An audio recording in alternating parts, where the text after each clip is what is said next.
Thank you very much for providing me with an opportunity to present you a quick overview of what we have been doing in the framework of Work Package 1 in the context of the MedReset research project.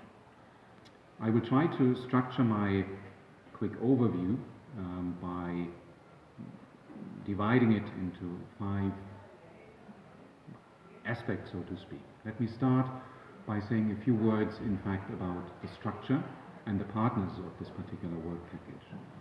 This work package brought together researchers from 3 research institutions, namely Cairo University, CEDOP, where we are here in Barcelona, and the College of Europe in Natolin, and in particular the European Neighbourhood Policy Chair. The idea was to elaborate, or to develop, in fact, to draft a number of research reports, the first one of which was destined to set or develop and put in place a conceptual framework, which would then inform and underpin the work that was done in the context of the remaining 3 research papers that we were supposed to do. And all this was then leading to a policy brief, which summarized the findings and also contains a number of policy recommendations for the policy world. In terms of objective, that would be the second point of this particular work package, let me say that the idea was and is, in a way, to analyze and scrutinize, to understand better the European Union's and EU member states' framing practices of the Mediterranean as a geopolitical, as a geographical space, and to analyze how these framing practices, how these discursive practices, so to speak, have been feeding into and informing EU and EU member states' policies vis-à-vis the Mediterranean. From a methodological perspective, that would be my third point, we have been adopting and thus pursuing a critical discourse analysis with a post-structuralist bend in the conceptual framework paper, but as also in the remaining 3 papers that looked into 3 different phases, which I actually should also say a word or 2 about.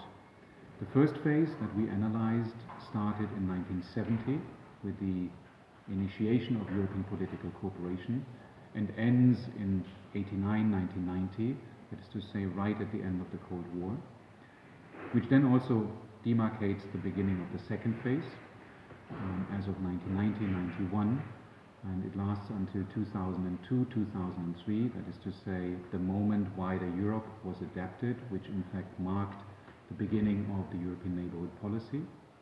And the third phase eventually started in 2003-2004, that is to say with the start of the European Neighbourhood Policy, and ranges up until 2017, basically up until this very day.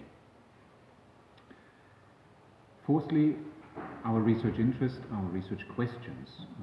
This particular work package is based on a number of clear-cut research questions, all of which have been guiding the analysis that led then to the respective research papers. First and foremost, the most important research question is probably to understand better how the European Union and member states have been discursively constructing the Mediterranean, and how the Mediterranean other, so to speak, or the subjects in the Mediterranean other have been named, us versus them, the self versus the other. Secondly, how are these subjects represented? How are they labeled? How are they predicated?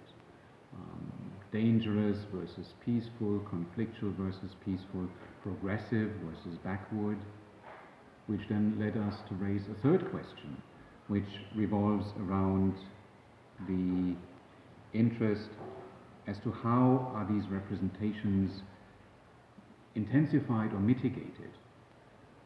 Fourthly, our fourth research question was, how does European policy on the Mediterranean produce and reproduce European and Mediterranean identities?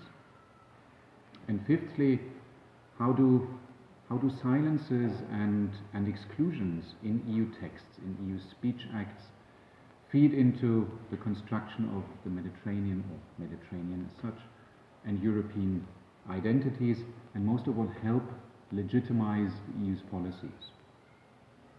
Now, all these questions are also underpinned by a gender perspective, which also led us to raise a sixth question, which is, does the European Union discourse, or EU member states discourses, promote the advancement of women's rights? Let me come to my fifth point, and probably the most important point, namely the results. What are the results of this particular work package?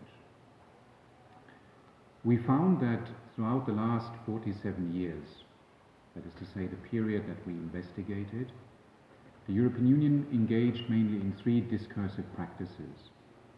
It has been categorizing, labeling the Mediterranean as a diverse geopolitical space.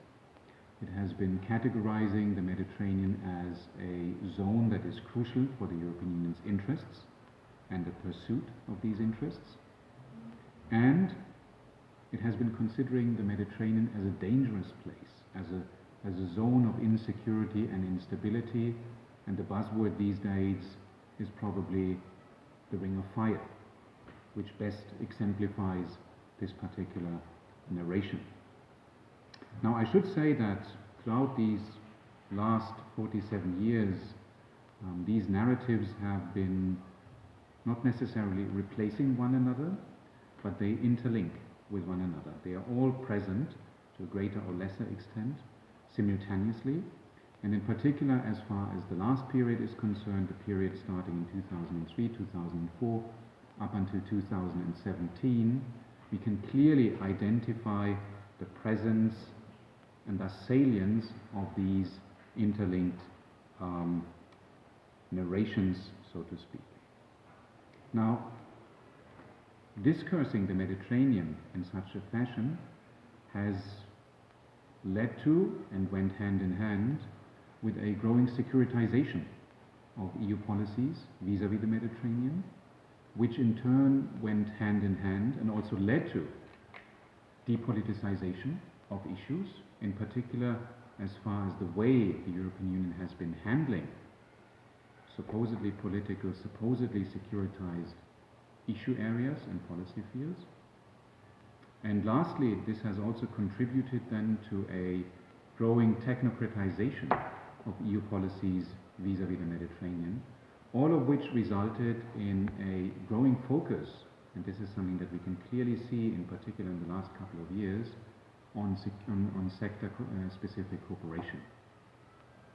Now, sector-specific cooperation has been contributing to and reinforcing what we tend to call boundary drawing.